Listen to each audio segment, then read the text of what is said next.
अस्सलाम वालेकुम दोस्तों, क्या हाल चाल है? कमेंट चेक करें जी।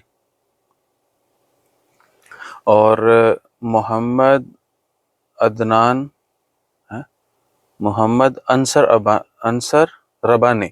वालेकुम अस्सलाम। मैं ड्राइवर हूँ, मेरा वीज़ा दूसरे रबाब का है और अब मैंने सज्जल तैयारी अपने नाम की बनाई है, तो अब मैं अपनी कंपनी में हैवी ड्राइवर रह सकता हूँ।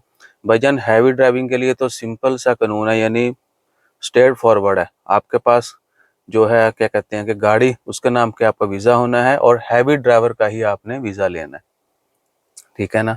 अगर हैवी ड्राइवर का वीज़ा आप अपनी कंपनी से निकाल सकते हैं, बेशक अपने लिए किसी के लिए, तो आप जो है गाड़ी के डॉक्यूमेंट्स के ऊपर आपका वीज़ा निकलेगा, गाड़ी आप अपनी कंपनी के नाम रख सकते हैं और वीज़ा मिल जाते हैं आपको हैवी ड्राइविंग का, तो आप जो है वो रह सकते हैं। अदरवाइज इन्वेस्टर वीज़ा के ऊपर आप ड्राइविंग नहीं कर सकते।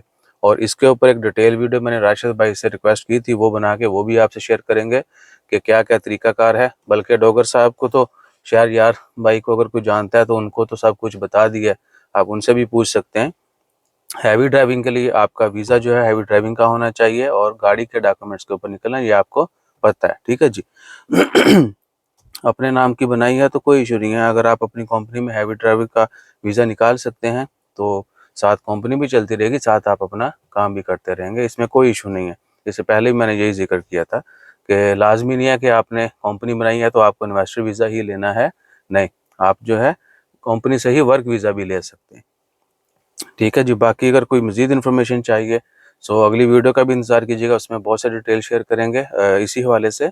आजकल कल जुमेरात है, कल परसों मुलाकात होगी राशिद भाई से इंशाल्लाह। पहले हुई तो भी रिकॉर्ड करके शेयर कर देंगे, या फिर आपको मैं लिंक सेंड करता हूँ, आप हमें प्राइवेट मैसेज कर दें, आपको पहले भी सब कुछ आगाह कर दिया जाएगा। हो सकता है आपका कोई प्लान डिफरेंट हो, आपके लिए कोई और ऑप्शन मौजूद हो तो आप वो अवेल कर सकें, ठीक है जी। और भी कोई किसी का जहन में कमेंट हो तो ज़रूर कर दीजिएगा। अगले साल तो भी कमेंट आपने करने जो रहते हैं वो इसी साल कर लें। ठीक है जी, अपना ख्याल रखिए, दुआ में याद रखिए। जज़ाकल्लाह, अल्लाह हाफिज़।